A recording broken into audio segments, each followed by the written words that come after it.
गुरु का आदर्श हमारे सामने होता है, पर हम उसको पहचान नहीं सकते। हमारा गुरु ऐसा है, हम नहीं पहचान सकते। गुरु जो है वो हमें इश्क में, प्रेम में अपना बनाता है। गुरु जी प्रेम, नम्रता, सद्भावना ने दुनिया बुला दी। वो हमें अपना बनाता है,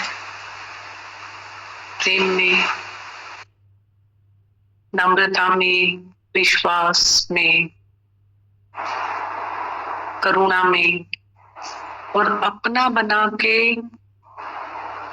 और माँ जैसे अपने छोटे से बच्चे को कड़वी दवाई कैसे पिला देते हैं, ऐसा अपना बना के हमें हमारे अंदर ये डालता है। बूंद बूंद बूंद बूंद करके हमारे अंदर जाती है। और जब हम अपने जीवन को ट्रांसफॉर्मेशन में देखते हैं तो खुद अपनी बदली हुई जीवन को देखकर गुरु ज्ञान पे यकीन हुआ है। तो हम ये जब वाणी सुनते हैं तो ऐसा लगता है कि इतना सत्य है, क्योंकि गुरु हमें ऐसा बनाता है, गुरु ने हमें ऐसा बनाया है। वो जुबा कहाँ से लाई जिससे करूं मैं शुक्रिया। कितने न बुरे थे हम तो, तूने फिर भी उठा लिया है। इतना कष्ट सहकर भी तूने हमको अपना बना लिया। वो जुबा कहाँ से लाऊं जिससे करूं मैं शुक्र। अब ये वाणियां चलती हैं, ऐसा लगता है कितना महान गुरु हमें मिला है, जिसको हमारे हृदय के लिए, हमारे लिए अपने हृदय में इतना दर्द है कि हमारी सोई हुई शक्तियों को जगाना चाहता है, और वो जगाता है। और हमें इस आनंद और शांति का, शक्तियों का जो हमारे अंदर भंडार है, उसका हकदार बनाता है। तभी एवं ऊंचा हो वे कोई के सूचे को जाने सोई। जब हमें वो बूंद बूंद करके हमारे अंदर विश्वास डालता है, तब हम गुरु को भी पहचान पाते हैं कि गुरु क्या है। नहीं तो हम गुरु को भी नहीं पहचान सकते। गुरु ने हमारे अंदर ये हमसे छिपा के हमारे अंदर विश्वास डाला है, विश्वास डाला है उसने।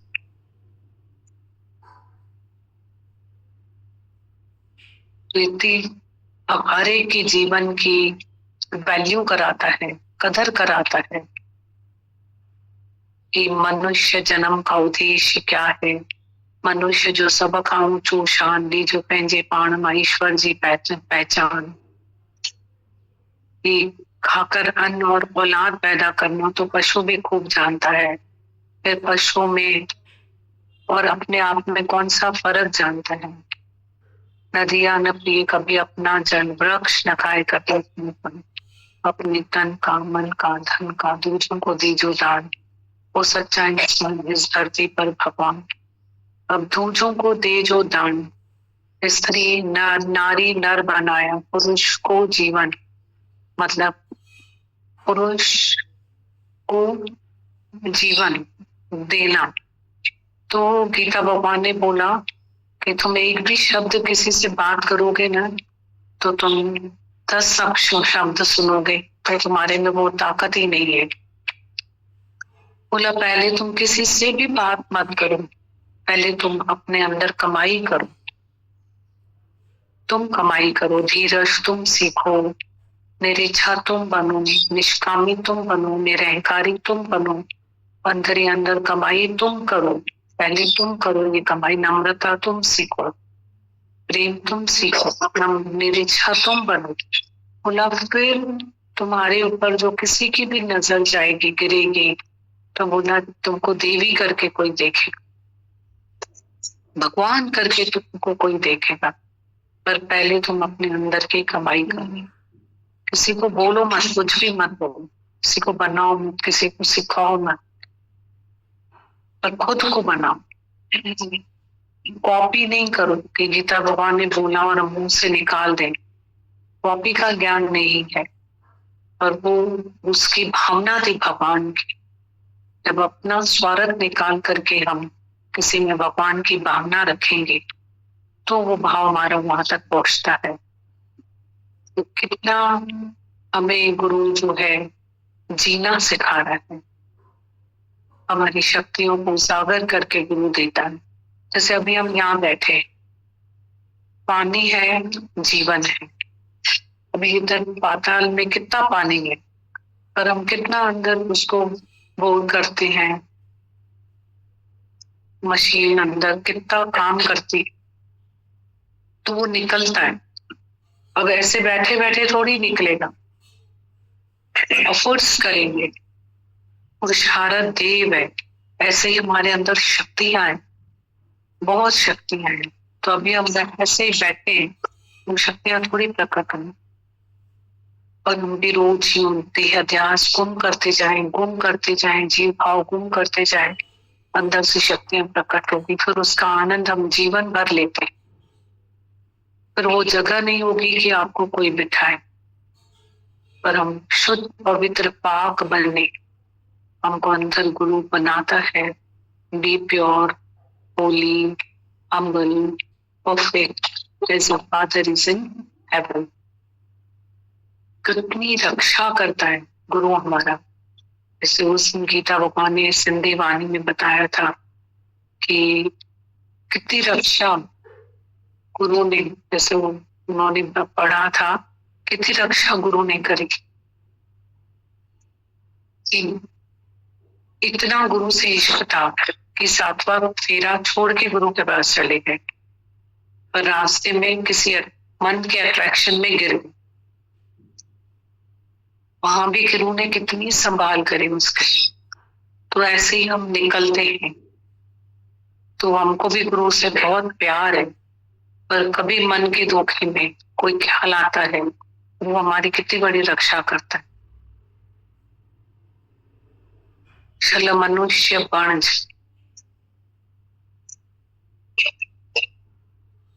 छल मनुष्य पंच। कितना हमारे पास में एजुकेशन की जरूरत है, कितना हम लोग इलिटरेट होते हैं। जब हम किसी को इलिटरेट करते हैं ना, दैट मीन्स हम लोग इलिटरेट हैं। आप जब किसी से क्रोध करते हो, जब आप किसी को गाली देते हो, जब आप किसी के ऊपर हाथ उठाते हो, तो आप इलिटरेट हो। आप कितने भी पढ़े लिखे हो, छाकंदी डिग्री जो अंदर भरे थी सिगरी, पर आपने अपने क्रोध को नहीं जीता है, तो आप इलिटरेट हो।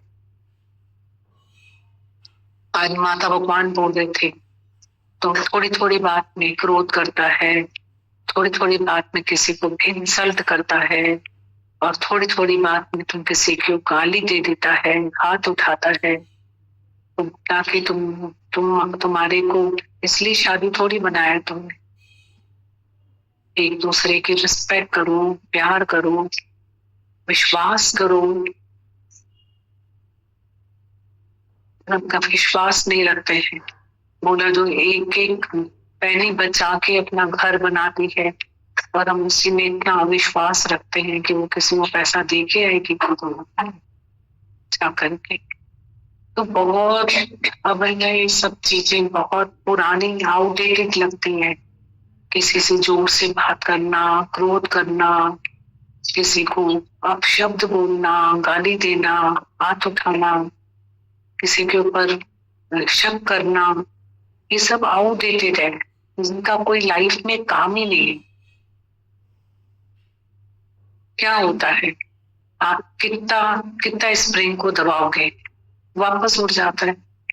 गले में खसीस काम करने वाली बाई के साथ जो काम करती है, वो भी क्या बोल रही थी, मैं सुबह को 8 बजे आती हूँ, शाम को 7 बजे घर जाती हूँ, मेरे 3 बच्चे हैं, और मैं आप आशीर्वाद हो, मैं उनको कमा के और अच्छे से रखूं। मेरा हस्बैंड गांव में मुझे मारता था और मैं वापस अपने माँ के घर आ गई। 3 बच्चे मैं लेकर आई अपने संग और अभी उसने सुसाइड कर लिया। ये उसकी स्टोरी थी। कैसे गीता भगवान दिखा तो रहे नारी शक्ति है। 3 बच्चों के साथ वो अपना घर, उनका खान पान और उनका जीवन संवारना।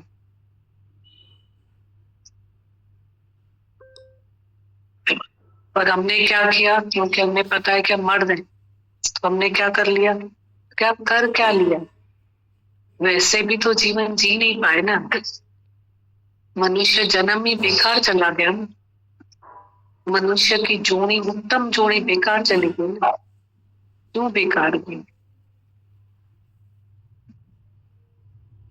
क्योंकि हमारे अपने विकारों पे में कंट्रोल ही नहीं है, इसलिए बेकार चली। कितना इस प्रेम को हम दबा देंगे, कितना दबेगा इस प्रेम, आखिर तो होता ही नहीं। तो हमको गुरु इतनी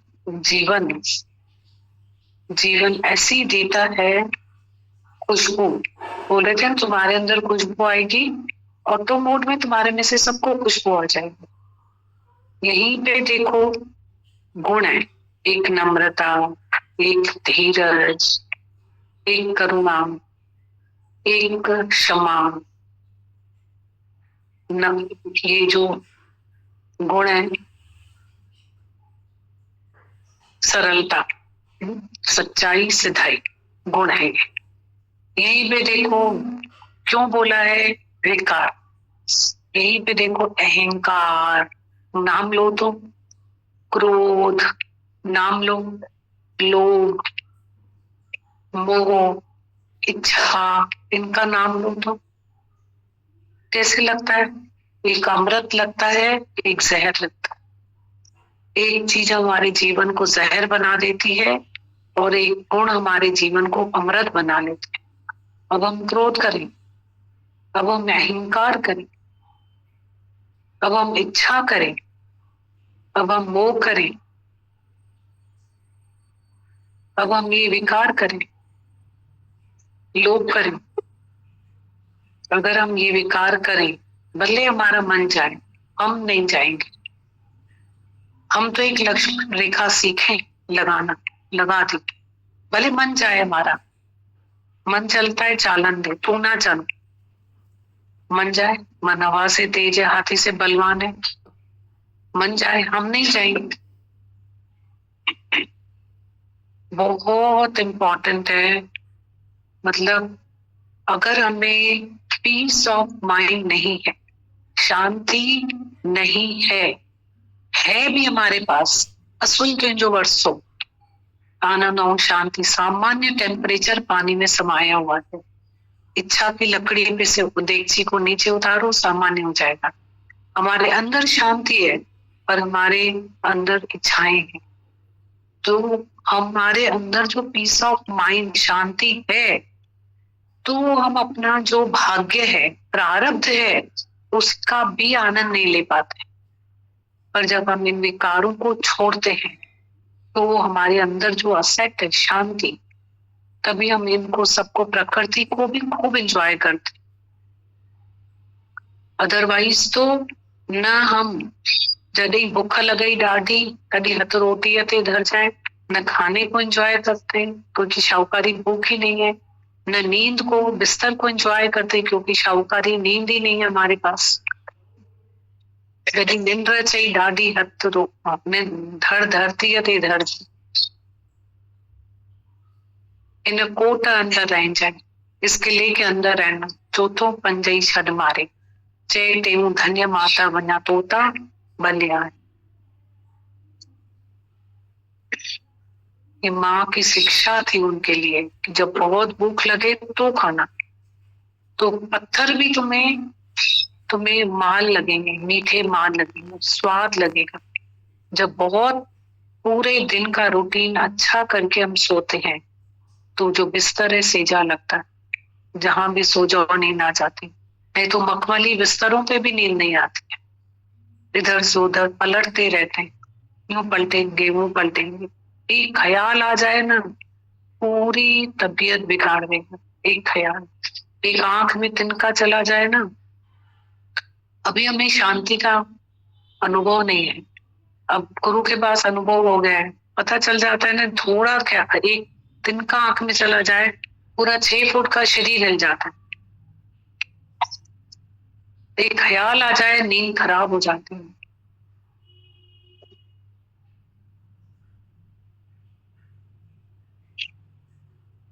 इतना गुरु जो है हमें अपनी शांति का हकदार बनाता है, विक्रम क्रम से धीरे धीरे। आज वाणी कोई चलेगा बोलेगा पुरुष के लिए चले, मैं बोलूंगी बिल्कुल भी नहीं, रॉन्ग रॉन्ग, 0 मार्क्स।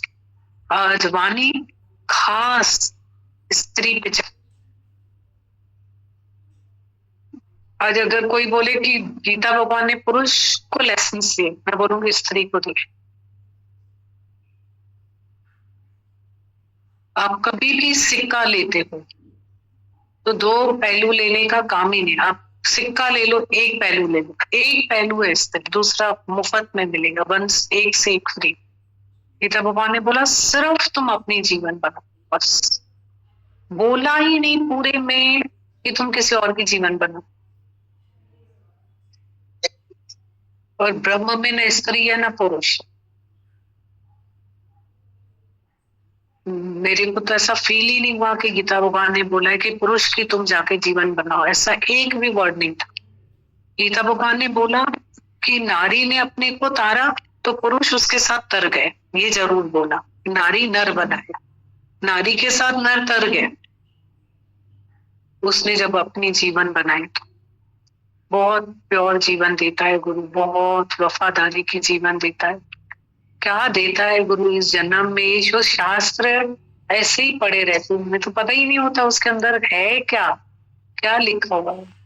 गुरुमुख वेदम गुरुमुख नादम, गुरु के मुख से वेद नाद ऐसे बह रहे हैं।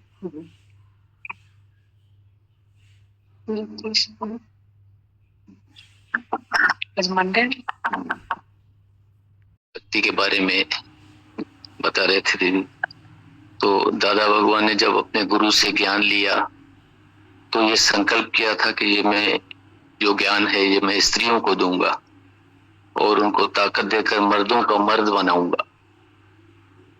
उनका ये संकल्प पूरा हुआ। रोती हुई अबलाओं को उन्होंने ऐसा हंसाया कि हमेशा के लिए उनके आंसू सूख गए। उनको ज्ञान और प्रेम से बहादुर बना दिया, दिलेर बना दिया। क्योंकि दादा भगवान जब हैदराबाद में थे उस समय स्त्रियों पर खूब अत्याचार होते थे, विशेष रूप से वार त्योहारों पर जब मायके वालों की तरफ से ससुराल वालों को कुछ कम मिलता था तो उनके साथ बहुत ही बुरा बर्ताव किया जाता था। तो दादा भगवान ने सबको दिलेर बना दिया। स्त्रियों में जागरूकता लाने के लिए दादा भगवान बोलते थे कि भाल भारत सा भलाई दियों सी, असी जेडियों खेत जगाई दियों सी। कि मेरे वतन में औरतों पर जो जुल्म सितम हो रहे हैं, इतने अत्याचार हो रहे हैं, हम उन जुल्मों को हटाएंगे। हम जुल्म को परमात्मा का भाव रखकर, परमात्मा का आधार लेकर हटाएंगे। ऐसे दादा भगवान थे, कमजोर को शक्ति देने वाले, विधवा को सधवा बनाने वाले। और सबसे बड़ा आदर्श तो हमारे माता भगवान का है, इसीलिए तो हम उनकी महिमा नहीं गाते हैं। नारायणी दीदी माता भगवान के बारे में बता रहे हैं, वो पढ़ते हैं कि माता ने रहनी दिखाई, प्रेम दिखाया, कुर्बानी दिखाई। ये दिखाने के लिए उन्होंने नहीं दिखाया, पर ऐसी रहनी थी उनकी। गुरु के प्रति अति श्रद्धा, अति विश्वास, जो खुद को कुर्बान कर दिया, न परिवार देखा, न खुद को देखा, फिर भी वो परिवार बिखरा, उनका भी भला हुआ, कुछ बिगड़ता नहीं है। ये कुर्बानी हमको जब उन्होंने दिखाई है, कभी न कभी इस सलाह पर हमको लगता था कि हम आगे बढ़ रहे हैं, सब नाराज लगे पड़े हैं, लेकिन जब सबके आदर्श देखते थे, दादा भगवान का, गीता भगवान का, माता भगवान का, हम सब भी आपस में थे तो देखते थे कि किसी का कुछ बिगड़ा नहीं, सच्चाई है। आदर्श देखकर नकल नहीं की। माता ने बोला था, मुरली आकर सिर पर लगी। ये माता का फेवरेट दृष्टांत था। कई कई बार बताते थे, हर बार उसका असर और ही हो जाता था। मुरली आकर सिर पर लगी, क्या इशारा दे रहे हैं माता। रीस नहीं, स्पर्धा नहीं, जो ऐसा जीवन में लगा देते हैं। गीता भगवान के ज्योति ज्योत समाने के बाद माता ने फिर कमान उठाई और लगे रहे, जब तक शरीर सोया नहीं था, कार्य में लगे हुए थे। जो इस कार्य में लगे हुए हैं, ये भी रहने का प्रभाव होता है। निष्काम के लिए कहीं भी आना जाना, क्या चाहिए था किसी को भी। दादा भगवान, गीता भगवान, माता भगवान को क्या चाहिए था, फिर भी परमार्थ के कारण एक एक की श्वास जो उठती है, वो सर्व के उद्धार के लिए उठती है, क्योंकि अपना उद्धार भी हो गया। सर्व की भलाई के लिए ये मिसाल जली हुई है, जल रही है, और सारी दुनिया अगर आंख है तो आदर्श देख सकती है। नहीं तो इतने सच्चाई भरे आदर्श देखते हुए भी अंदर का सूरदास जो है वो नहीं देख पाता। धीरे धीरे ये आंखें खुलती रही, धीरे धीरे ये आंखें खुलती हैं। यही सत्संग का प्रताप है कि अंदर की आंख खुलती है, जाग जाते हैं तो फिर सो नहीं सकते हैं। देखा ना, लखनऊ से कानपुर, कानपुर से बॉम्बे, बहुत लोगों ने बोला भागे गुरु के पीछे, इनको कुछ भी मीठा नहीं लगता है। सब बातें सामने आई, पर इश्क जबरदस्त था, और देखा गया है कि ये प्रेम, ये इश्क तब्दीली जरूर ला देता है। आज माता भगवान बैठे थे, 10-11 साल अपने पलंग पर थे, वो भी आज सब याद करते हैं। क्यों याद करते हैं? क्या बात थी? कितने सालों में दुनिया के लोगों की यादगिरी विस्मृत हो जाती है, पर ब्रह्म ज्ञानी तो और नजदीक हो जाता है और नेड़े चला जाता है, क्योंकि जीवन दी है उन्होंने। जो जीवन देता है वो एक एक का प्यार पा लेता है। एक दिन शांता ने माता से बोला, माता आपने क्यों बोला कि पलंग से पलंग होकर बैठे हैं? कभी आपको बैठना पड़ा है, कभी कभी आकाशवाणी हो जाती है, तथास्तु हो जाता है। तो माता ने मुस्कुराते हुए जवाब दिया, जो हम सुनने के लिए तैयार नहीं थे, पर यही वो बोले कि ये तो होनी है, ये तो भावी है। पर बड़ा आदर्श, बड़ा मिसाल था जो जीवन दिखाई। शत शत नमन है उनको।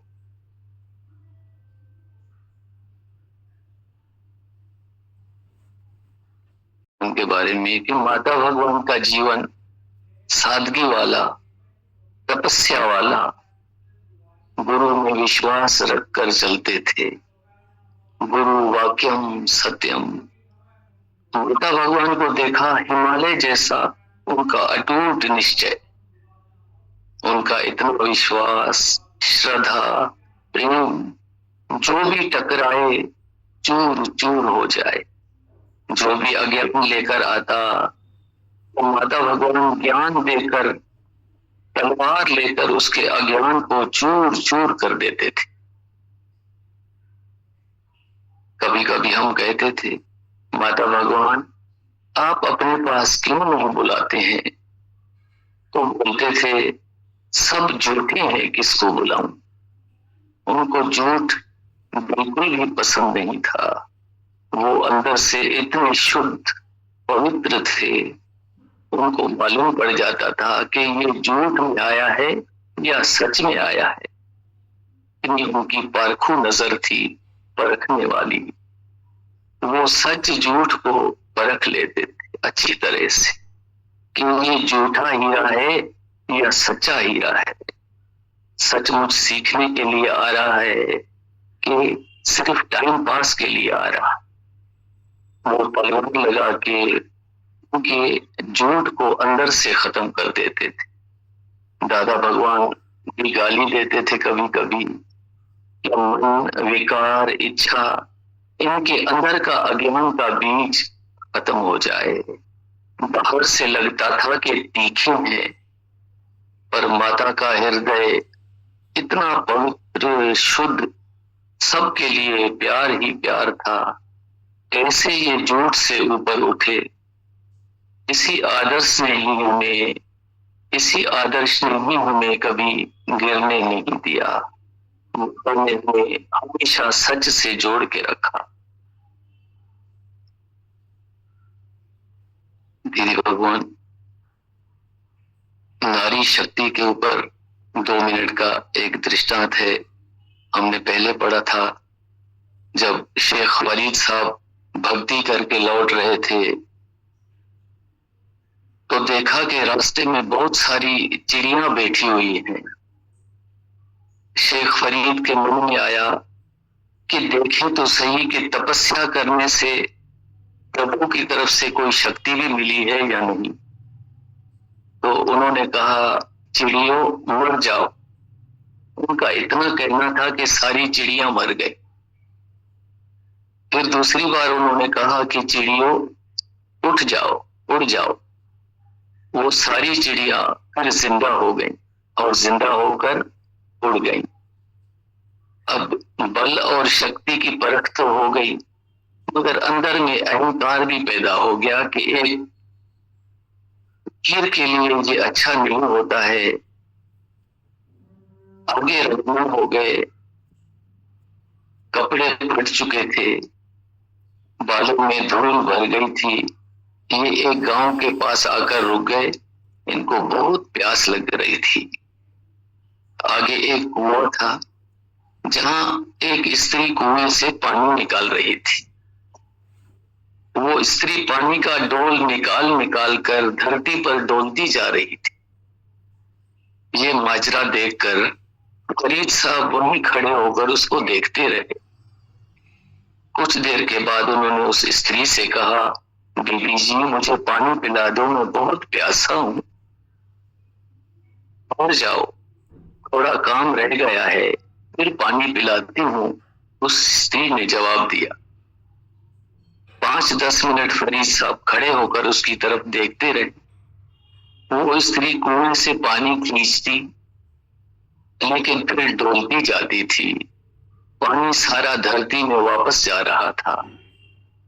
फरीद साहब थोड़ा क्रोधित हो गए। गुस्से से बोले, बीबी मैंने तुमको कहा कि मुझे पानी पिलाओ, तुम पानी ऐसे ही डोलती जा रही हो, मुझे पिलाती क्यों नहीं हो? उस स्त्री ने पानी खींचना बंद नहीं किया, मगर हंस के बोली, फरीदा ये चिड़िया नहीं है जिसको तू बोलेगा मर जाओ तो मर जाएगी, उड़ जाओ तो उड़ जाएगी। इधर मेरी बहन के घर में आग लगी हुई है, मैं उसको बुझा रही हूँ। थोड़े से हिस्से की आग बाकी रह गई है, उसको ठंडी करके मैं फिर तुमको पानी पिलाती हूँ। अगर तुम्हारा पानी जूठा हो गया तो वहां तक नहीं पहुंचेगा। फरीद साहब हक्का बक्का रह गए, सोचने लगे ये कौन है जो मेरा नाम भी जानती है और मेरी शक्ति का भी इससे पूर्ण ज्ञान है। और सबसे ज्यादा हैरानी इस बात की है कि आग इसके बहन के घर में लगी हुई है और ये पानी यहां डोल रही है। ये खुदा की शरीक कौन है? अब तो फरीद साहब की प्यास भी मिट गई थी और सब्र का प्याला करके आप वहीं बैठ गए। थोड़ी देर के बाद उस स्त्री ने पानी खींचना बंद कर दिया और डोल में पानी लाकर कहने लगी, लो मेरे वीरा, पानी पी लो। फरीद जी ने पानी पिया और पूछा, बहन जी, क्या आप मुझे बता सकती हो कि ये रब्बी ज्ञान, ये रब की तरफ से शक्ति तुमने कहां से हासिल की है? उस स्त्री ने कहा कि मैंने कोई ज्ञान हासिल किया है और न ही मैं ज्ञान जानती हूँ। सिर्फ ये कह सकती हूँ कि गृहस्थ मार्ग में रहकर मैंने अपने जीवन को पवित्र किया है। पति की सेवा करती हूँ, आए गए रानी संत फकीरों की रोटी कपड़े की सेवा करती हूँ, इसलिए मेरा भगवान, मेरा प्रभु उससे खुश है। उस स्त्री ने ये उत्तर दिया। ये आग का मामला क्या है? फरीद साहब ने पूछा। तुम बोल रही थी कहीं आग लगी हुई है। स्त्री ने जवाब दिया कि हम दो बहनें हैं। मेरी छोटी बहन यहाँ से 20 कोस दूर ब्याही हुई है। मेरा उसके साथ बहुत ही प्यार है। आज वो किसी काम से घर से बाहर गई थी, उसके घर में आग लग गई। मुझे उसकी आग का सेक, तपिश जो है, वो मेरे हृदय में यहां आकर लगा। जो मेरी आंखों के सामने बहन का घर जलता हुआ दिखा, मैं जल्दी से कुएं पर आकर पानी डोलने लग गई। नुकसान नहीं हुआ है, आग बुझ गई। सारी प्रभु की कृपा है, मेरा इसमें कुछ भी नहीं है। करने वाला दातार खुद ही है। फरीद साहब ने दिल से उस देवी को नमन किया और आगे चल पड़े, ये सोचते हुए कि परमात्मा कैसे कैसे ढंगों से खुश होता है। ये थी नारी शक्ति का दृष्टांत। बहुत शुक्रिया। भजन बोले।